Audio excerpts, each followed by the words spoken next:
اعوذ باللہ من الشیطان الرجیم بسم اللہ الرحمن الرحیم وَلَقَدْ أَخَذَ اللَّهُ مِيثَاقَ بَنِي إِسْرَائِيلَ اور یقیناً اللہ نے بنی اسرائیل سے پختہ عہد لیا وَبَعَثْنَا مِنْهُمُ اثْنَيْ عَشَرَ نَقِيبًا اور ہم نے ان میں سے 12 نگران مقرر کیے۔ بنی اسرائیل میں کتنے قبیلے تھے جی؟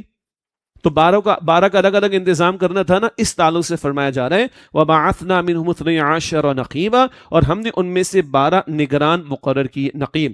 وَقَالَ اللَّهُ إِنِّي مَعَكُمْ اور اللہ نے فرمایا کہ بے شک میں تمہارے ساتھ ہوں۔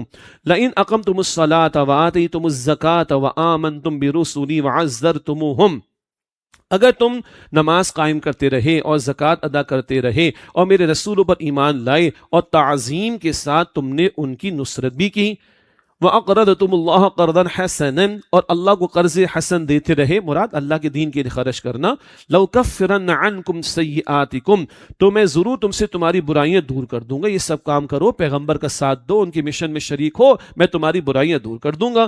وَلَأُدْخِلَنَّكُمْ جَنَّاتٍ تَجْرِي مِن تَحْتِهَا الْأَنْهَارُ اور ضرور تمہیں ایسے باغات میں داخل کروں گا جن کے نیچے نہریں بہتی ہیں۔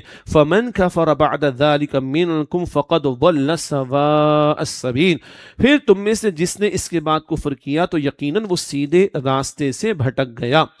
فَبِمَا نَقْضِهِمْ مِيثَاقَهُمْ لَعَنَّاهُمْ تو ان کے اپنا پختہ عہد توڑنے کی وجہ سے ہم نے ان پر لعنت کی۔ اب یہ کرتوت البقرہ میں آ چکے، بار بار اللہ کے وعدے کو، اللہ کے عہد کو توڑتے تھے۔ فَبِمَا نَقْضِهِمْ مِيثَاقَهُمْ لَعَنَّاهُمْ تو ان کے اپنا پختہ عہد توڑنے کی وجہ سے ہم نے ان پر لعنت کی۔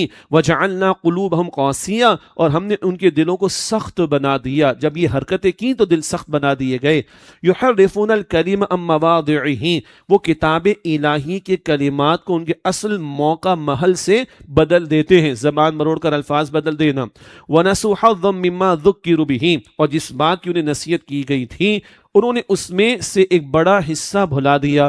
وَلَا تَزَالُ تَطَّلِعُ عَلَىٰ خَائِنَةٍ مِّنْهُمْ اور آئے دن آپ ان کی کسی نہ کسی خیانت پر آگاہ ہوتے رہیں گے، إِلَّا قَلِيلًا مِّنْهُمْ سوائے ان میں سے تھوڑے لوگوں کے۔ یہ یہود کا ذکر ہے۔ نبی علیہ السلام مدینہ شریف تشریف لائے تھے تو اول میثاق مدینہ، مدینہ پیکٹ جسے کہا جاتا ہے، یہود کے 3 قبائل کے ساتھ جوائنٹ ڈیفنس آف مدینہ کا معاہدہ حضور نے فرمایا صلی اللہ علیہ وسلم۔ پھر ان یہود نے ان معاہدوں کے خلاف ورزیاں بھی کی، نبی علیہ السلام کے خلاف سازشیں بھی کی، تو یکے بعد دیگرے ان یہود کے خلاف اقدامات بھی ہوئے ہیں۔ سن بدر کے بعد بنو قینقاع کے خلاف 2 ہجری، 4 ہجری میں بنو نذیر کے خلاف اقدام ہوا اور 5 ہجری میں بنو قریظہ کے خلاف ہوا۔ اول معافی کا حکم تھا، بعد میں ان کی سازشیں آئیں تو ان کے خلاف اقدامات بھی ہوئے۔ یہ باتیں آئندہ اپنے وقت پر مزید ہم پڑھیں گے انشاءاللہ۔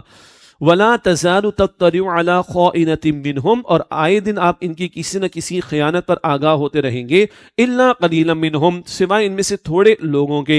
فَاعْفُ عَنْهُمْ وَاصْفَحْ تو آپ انہیں معاف کیجیے اور درگزر کیجیے۔ إِنَّ اللَّهَ يُحِبُّ الْمُحْسِنِينَ بے شک اللہ احسان کرنے والوں کو یعنی عمدگی کے ساتھ عمل کرنے والوں کو پسند فرماتا ہے۔ شروع معافی تلافی کی تعلیم ہے، بعد میں ان کی سازشوں پر ان کے خلاف اقدامات بھی ہوں گے۔ وَمِنَ الَّذِينَ قَالُوا إِنَّا نَصَارَىٰ اور ان لوگوں سے جنہوں نے کہا کہ بے شک ہم نصارہ ہیں، أَخَذْنَا مِيثَاقَهُمْ تو ہم نے ان سے بھی پختہ عہد لیا۔ اب نصارہ کا ذکر ہے۔ فَنَسُوا حَظًّا مِّمَّا ذُكِّرُوا بِهِ تو انہوں نے اس میں سے ایک بڑا حصہ بھلا دیا جس بات کی انہیں نصیحت کی گئی تھی۔ فَأَغْرَيْنَا بَيْنَهُمُ الْعَدَاوَةَ وَالْبَغْضَاءَ إِلَىٰ يَوْمِ الْقِيَامَةِ تو ہم نے ان کے درمیان روز قیامت تک دشمنی اور بغض ڈال دیا۔ یہ نصارہ کا ذکر ہو رہا ہے، بعد میں ہم پڑھیں گے یہود و نصارہ میں بغض اور عداوت، یہ ودن نصارہ ہے، نصارہ کے اپنے درمیان میں بغض اور عداوت کا معاملہ ماضی قریب میں بھی دیکھیے اور ہسٹری میں بھی دیکھیے۔ ایک طرف پروٹیسٹنٹس ہیں، دوسری طرف کیتھولک ہیں، ایک طرف پروٹیسٹنٹس ہیں، دوسری طرف کیتھولک ہیں۔ اتنے شدید اختلافات ہیں کہ آئرلینڈ کی تاریخ اٹھا کر دیکھیں جس طرح قتل و غارت گری وہاں پر ہوئی۔ ہمارے یہاں کیا یہ دیوبندی ہے، یہ بریلوی ہے، یہ اہل حدیث ہے، چل بھائی تیری مسجد الگ میری مسجد الگ، یہ تیرا ٹیگ میرا ٹیگ۔ خدا کے بندو، قرآن ہمارا ایک ہے، احادیث کی کتب اہل السنہ کی ایک ہیں، عقائد کی ایک کتاب عقیدہ تحاویہ تمام معروف مکاتب فکر اہل السنہ کی سب کیا پڑھائی جاتی ہیں۔ اتنی کامن چیزیں ہمارے ہاں، اور ان کے پتہ ہے کیا نصارہ کیا؟ ایک چرچ والا سامنے والی چرچ کی بائبل کو نہیں مانتا، لٹرلی ایک چرچ ادھر ہے دوسری ادھر، ایک کہتا ہے میں اس کی بائبل کو نہیں مانتا، یہ کہتا ہے میں اس کی بائبل کو نہیں مانتا، ان کی تو بائبل ہی ایک نہیں۔ اور چرچ آف انگلینڈ اور اس کے تحت ایک شعبے کے تحت، یہ شیخ احمد دیداد نے بہت اس کو عام کیا تھا، پبلش بھی کیا تھا، اس نے 50,000 غلطیاں تسلیم کی ہیں کہ بائبل میں ہیں۔ کتنی؟ 50 نہیں، 50,000، اتنی، اس سے کہ اتنے سارے ورژن سے بائبل کے شمار بھی نہیں ہو سکتے اب تو۔ خیر، تو ان کے ہاں اتنی عداوتوں کا معاملہ، تو بھائی ہمارے ہاں مسلمانوں کی بات کر رہا ہوں، یہ جو معروف چند مکاتب فکر ہیں، شکر کریں یہ اتنے ہی ہیں۔ قرآن ایک ہے الحمدللہ، احادیث کی کتب ایک ہیں الحمدللہ، فقہی مسالک جو امت میں چلے آ رہے ہیں سب پر ہمارا اعتماد ہے، احناف ہوں، شوافی ہوں، حنابلہ ہوں، اور حنفی، شافعی، مالکی، اور ایک رہ گیا مجھ سے جی، حنفی، شافعی، مالکی اور حنبلی، جی ان سب پر ہمارا اعتماد ہے، اینڈ سو آن۔ تو شکر کریں کم ہے ہمارے ہاں، دل وسیع کرنا چاہیے۔ ان کے درمیان تو اللہ تعالیٰ فرما رہے ہیں فَأَغْرَيْنَا بَيْنَهُمُ الْعَدَاوَةَ وَالْبَغْضَاءَ إِلَى يَوْمِ الْقِيَامَةِ، تو ہم نے ان کے درمیان روز قیامت تک دشمنی بغض ڈال دیا۔ وَسَوْفَ يُنَبِّئُهُمُ اللَّهُ بِمَا كَانُوا يَصْنَعُونَ، اور ان قریب اللہ انہیں بتا دے گا جو کچھ وہ کرتے تھے۔ یا اہل الکتاب قد جاءکم رسولنا یبین لکم کثیرا مما کنتم تخفون من الکتاب ویعفو عن کثیر، اے اہل کتاب تمہارے پاس ہمارے رسول صلی اللہ علیہ وسلم آ چکے ہیں جو تم پر کتاب میں سے بہت سی وہ باتیں کھول کھول کر بیان فرماتے ہیں جنہیں تم چھپا رہے تھے، اور بہت سی باتوں سے درگزر فرماتے۔ سبحان اللہ، حضور رحمت للعالمین ہیں، حضور کا کردار سب سے بلند ہے۔ وَإِنَّكَ لَعَلَىٰ خُلُقٍ عَظِيمٍ، تم چھپاتے ہو نا، حضور بتاتے دیکھو تم یہ غلط کر رہے ہو۔ بشارتیں موجود ہیں آخری پیغمبر کے بارے میں، بہت سی باتیں حضور واضح نہیں کر رہے، کیوں؟ تمہیں تکلیف ہوگی، تمہیں ندامت ہوگی، تمہیں شرمندگی اٹھانا پڑے گی، اور پیغمبر کی شان بہت بلند ہے کہ تمہیں اس سطح پر وہ لے کر آئے۔ اللہ اکبر کبیرہ، قربان جائیے، یہ حضور کا اخلاق ہے جس کا قرآن پاک تذکرہ کر رہے ہیں۔ کچھ بتا دے جتنا ضروری ہے تاکہ تم آخری پیغمبر کو مان کر ان پر ایمان لا کر اپنی آخرت کو سنبھال لو، اتنا بتاتے ہیں، اور بہت سی باتوں کو ظاہر نہیں کرتے، ورنہ تم پریشان ہو جاؤ گے، تمہاری مصیبت پڑ جائے گی، تمہیں شرمندگی اٹھانی پڑ جائے گی، تمہاری رسوائی ہو جائے گی۔ اگلے الفاظ کو ذرا دل کے کانوں سے سنیے گا، قد جاءکم من اللہ نور و کتاب مبین، یقیناً اللہ کی طرف سے تمہارے پاس نور آ گیا ہے اور روشن کتاب۔ یہاں نور سے مراد کیا ہے؟ جب انزلنا آتا ہے تو قرآن مراد دیا جاتا ہے، یہاں انزلنا نہیں ہے، جاءکم۔ اور بھائی دل کھول کر سنیں، یہ نور کا لفظ یہاں ہمارے استاد محترم ڈاکٹر اسرار صاحب بھی فرماتے ہیں، اور دیگر بعض مفسرین نے بھی فرمایا، یہاں پورا امکان ہے کہ نور کا لفظ رسول اللہ کے لیے استعمال ہوا صلی اللہ علیہ وسلم، اور کتاب مبین وہ قرآن پاک ہے، کوئی مسئلہ نہیں ہے۔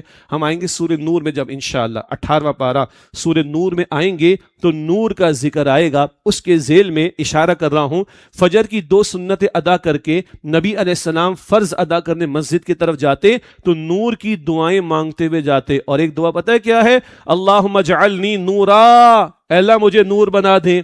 حضور بشر ہیں یقیناً، مگر حضور کی نورانی شخصیت ان کے بشر والے پہلو پر غالب ہے۔ ہم سب کے ساتھ شیطان لگا ہوا ہے نا، حضور فرماتے میں نے تو کنٹرول کر رکھا ہے، سبحان اللہ۔ تو یہ حضور کی شان اقدس کی طرف اشارہ، آپ انسانوں کے درمیان رہے مگر اللہ کے چنے ہوئے خاص بندے، اور آپ کا نورانی پہلو آپ کے بشری پہلو پر غالب ہے۔ یوں حضور کے لیے اگر لفظ نور بھی استعمال ہو جائے تو کوئی مسئلہ ہمارے نزدیک تو نہیں ہے بھائی۔ چلیں آگے، قد جاءکم من اللہ نور و کتاب مبین، یقینا اللہ کی طرف سے تمہارے پاس آ گیا ہے نور اور روشن کتاب۔ یہدی بہ اللہ من اتبع رضوانہ سبل السلام، جس کے ذریعے اللہ ان لوگوں کو سلامتی کی راہیں دکھاتا ہے جو اس کی خوشنودی کے طالب ہیں۔ ویخرجہم من الظلمات الی النور باذنہ، اور وہ ان کو اپنی توفیق سے اندھیروں سے روشنی کی طرف نکال لاتا ہے۔ ویہدیہم الی صراط مستقیم، اور انہیں سیدھے راستے کی طرف ہدایت عطا فرماتا ہے۔ یہ قرآن سیدھے راستے کی طرف لے جانے والا، اور اس کی آیات گمراہی کے اندھیروں سے نکال کر ہدایت کی روشنی کی طرف لاتی ہیں۔ ہاں، اس قرآن کی تشریح کون پہنچا رہا ہے؟ حضور پہنچا رہے علیہ السلام۔ پھر دل کے کانوں سے سنیں، سورہ شورا کے آخر میں الفاظ ہیں وَإِنَّكَ لَتَهْدِي إِلَىٰ صِرَاطٍ مُسْتَقِيمٍ، اے نبی آپ ہیں جو سیدھے راستے کی طرف رہنمائی کریں گے۔ ہدایت اللہ دے رہا ہے، قرآن اللہ نازل فرما رہا ہے، رہنمائی آپ کریں گے، قرآن کی تشریح آپ کریں گے، قرآن کا رول ماڈل بن کر آپ پیش کریں گے، تو قرآن جمع سنت رسول، اس سے دین ہوتا ہے مکمل صلی اللہ علیہ وسلم۔ لقد کفر الذین قالوا ان اللہ والمسیح ابن مریم، یقیناً ان لوگوں نے کفر کیا جنہوں نے کہا کہ بے شک اللہ مسیح ابن مریم ہی ہے، معاذ اللہ۔ یہ گاڈ انکارنیشن کا تصور کہ اللہ ہی نے عیسیٰ کی شکل اختیار کر لی، معاذ اللہ ثم معاذ اللہ۔ اب اللہ کا جلال دیکھیے، قل فمن یملک من اللہ شیئا ان اراد ان یہلک المسیح ابن مریم وامہ ومن فی الارض جمیعا، اے نبی علیہ السلام فرما دیجئے کون ہے جو اللہ کے سامنے کچھ بھی اختیار رکھتا ہے اگر وہ اللہ یہ ارادہ کرے کہ مسیح ابن مریم علیہ السلام اور ان کی والدہ اور سب زمین والوں کو ہلاک کر دے تو اللہ کو کوئی نہیں روک سکتا۔ مسیح کا خالق بھی کون؟ اللہ۔ ان کی والدہ کا خالق کون؟ اللہ۔ ساری کائنات کا خالق کون؟ اللہ۔ کل کائنات کا اختیار کس کے پاس؟ اللہ کے پاس۔ کوئی روک نہیں سکتا اللہ کو۔ اللہ اکبر۔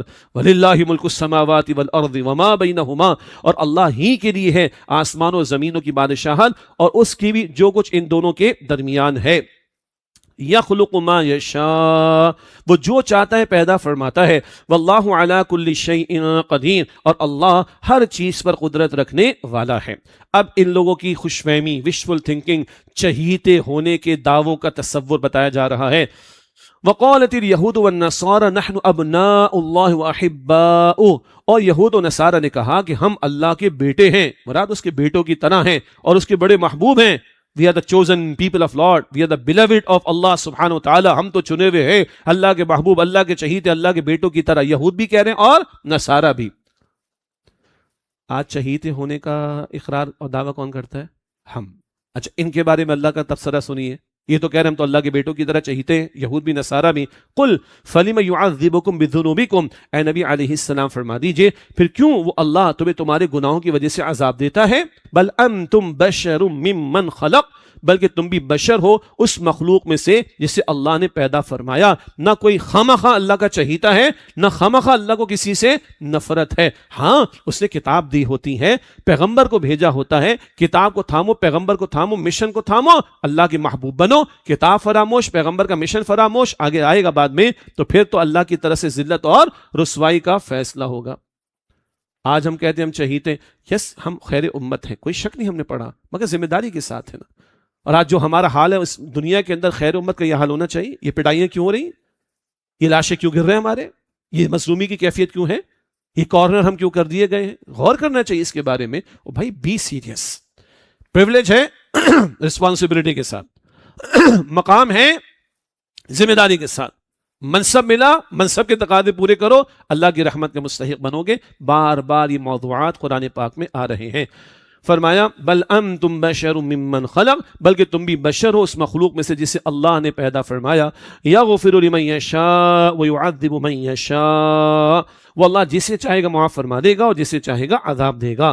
وللہ ملک السماوات والارض وما بینہما، اللہ اور اللہ ہی کے لیے ہے آسمانوں و زمینوں کی بادشاہت اور اس کی بھی جو کچھ ان دونوں کے درمیان ہے۔ وإلیہ المصیر، اور اسی اللہ تعالی کی طرف پلٹنا ہے۔ یا اہل الکتاب، اے اہل کتاب، قد جاءکم رسولنا یبین لکم علی فترۃ من الرسل، تمہارے پاس ہمارے رسول صلی اللہ علیہ وسلم آ چکے ہیں، وہ تم پر احکام شریعت کھول کھول کر بیان فرماتے ہیں۔ اس کے بعد کے رسولوں کی اس کے کہ رسولوں کی آمد ایک مدت تک رکی رہی تھی۔ اس کو کہتے فترت، یعنی ایک پیغمبر کے آنے کے بعد وقفہ آ جائے، اس کو کہتے فترت۔ نبی علیہ السلام اور عیسیٰ علیہ السلام کے درمیان کتنا فصل ہے؟ 6 صدیوں کا۔ تو عیسیٰ علیہ السلام کی 6 صدیوں کے بعد حضور ہیں صلی اللہ علیہ وسلم۔ یہ فترت تھا معاملہ عارضی 6 صدیوں کا، اب فترت دائمی ہو گیا۔ اب حضور پر آ کر وحی کا دروازہ بند، نبوت کا دروازہ بند ہو چکا ہے۔ تو یہ آ گئے رسول اکرم علیہ السلام علی فترۃ من الرسل، بعد اس کے کہ رسولوں کی آمد ایک مدت تک رکی رہی تھی، اب حضور آ گئے صلی اللہ علیہ وسلم۔ ان تقولوا ما جاءنا من بشیر ولا نذیر، کہ کہیں تم یہ نہ کہہ سکو کہ ہمارے پاس نہ خوشخبری دینے والا آیا اور نہ ہی ڈرانے والا آیا۔ فقد جاءکم بشیر و نذیر، تو یقیناً تمہارے پاس خوشخبری دینے والے اور ڈرانے والے رسول اکرم صلی اللہ علیہ وسلم آ چکے ہیں۔ واللہ علی کل شیء قدیر، اور اللہ تعالی ہر چیز پر خوب قدرت رکھنے والا ہے۔ وآخر دعوانا ان الحمد للہ رب العالمین، والسلام علیکم ورحمۃ اللہ وبرکاتہ۔